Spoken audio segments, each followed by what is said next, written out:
Spike's RT blog, date February 6, 2008. Alrighty then. Alright, today I'm going to be doing something a little bit different. Now, in the past, I have said that I wouldn't be responding to trolls anymore. However, this one I'm going to make an exception. The reason is that normally trolls would be throwing off insults, throwing all kinds of crap. But this one actually speaks at an intellectual level. His name is Takamizuna. I hope I said that right. But he's also known as the Business Ninja. And he recently made a video called Constructive Criticism for the Furry Fandom. Now, I'm going to be breaking it down a little bit. It gives a little bit more detail. Alright, let's start off. You said step number 1 to making the furry fandom better: eliminate the open door policy. Now, I've seen many friendly furs in the fandom. Now, I have known for some time that there are definitely weirdos in the fandom.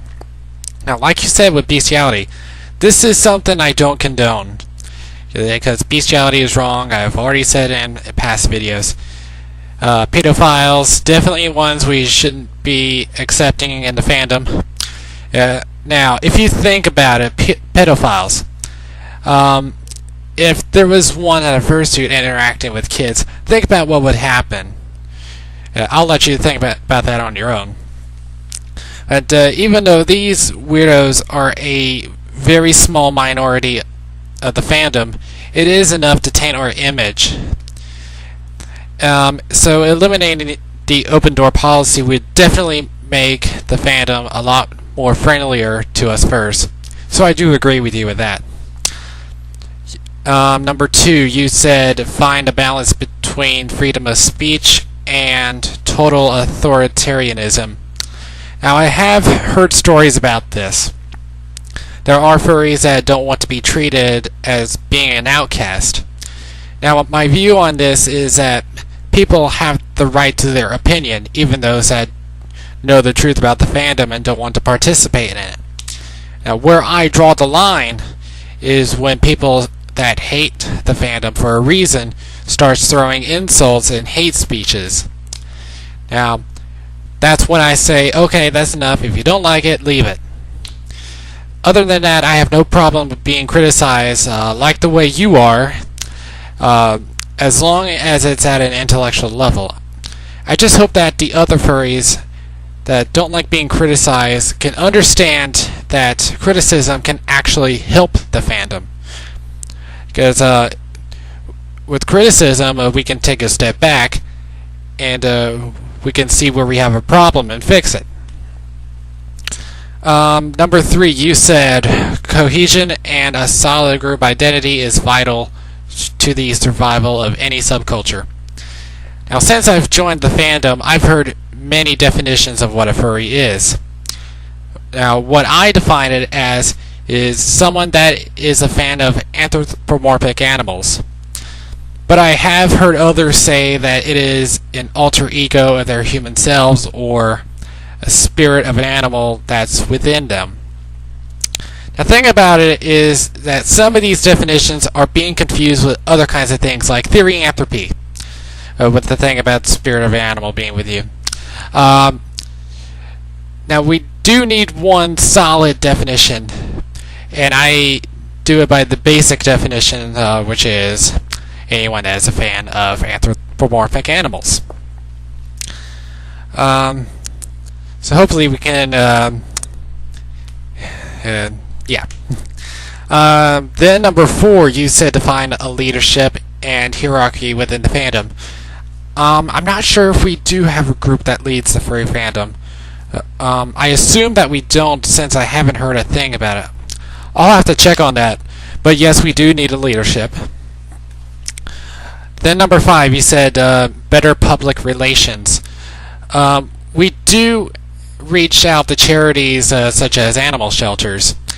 I've seen in many videos and pictures with such events that gives everyone a good time, and this includes parades, charity events, and even a pet store visit, one I did at a meet 2 months ago. The cons that we have, they support these charities and raise quite a bit of money to help them out. Now, I'm going to be headed to a con in about more than a week away in Atlanta, and they'll be doing the same thing. So, as for the critics, we need a way to get their facts straight. Right now, from what I'm seeing on YouTube, some of the furries need to make better videos without showing any bad reaction to the critics. If it was a troll that they were up against, I suggest that they block them, don't pay any attention to them, because that's what they want, attention. But we still need to respond to the critics, just in a better way. Let's see, number 6, I believe, is that right? Yeah. Pushing the pride into the faces of others that are not. I understand the story that you have given us. With this situation, I don't think it would be a problem to show that you are a furry, but I would do it only to a certain extent. Like if you're in a forum and you can say, "I'm proud to be a furry," but you can do it once in a while. But if you do it too frequently, it can get very annoying to others that don't want any part of the fandom. So I would say that you can go ahead and show that you're a furry, but don't overdo it. Number 7, perversion. Now, there would be no way to eliminate that from the fandom. I'm sure you would understand that. But it does need to be controlled. Now, I am part of a furry website called Fur Affinity, and they do separate the Yiffy art from the clean art. Now, how that would work is that it would only be accessed by those that are old enough, just like any, I hate to say it, but porn site. And the Yiffy art has its own section for those that want to access them. Now, I haven't been to a con before, but I have heard that there are warnings there to show that there is adult content in a particular area of where the con is being held.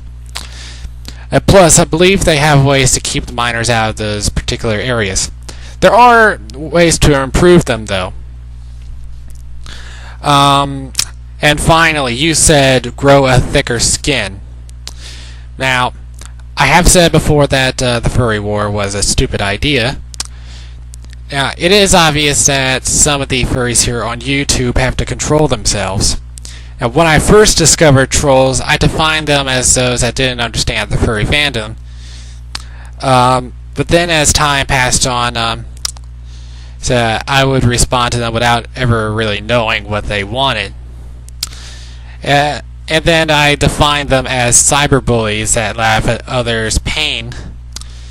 I still define them by that, but now I do know that some actually speak at an intellectual level, just like you are, Business Ninja.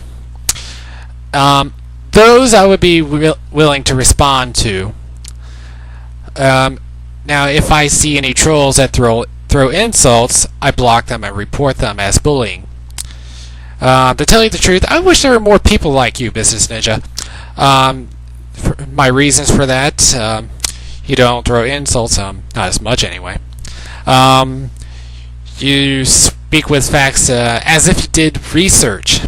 And you made some great points about how to improve the fandom. As for trolls that respond with insults, the furries need to think before they react. Just don't pay any attention to them. It's simple. Just block them, report them. Simple as that. But other than that, that's pretty much it. And I have used up the whole 10 minutes, so that will do it for me. I thank you, Business Ninja, for your responses. Spike Pack, logging out.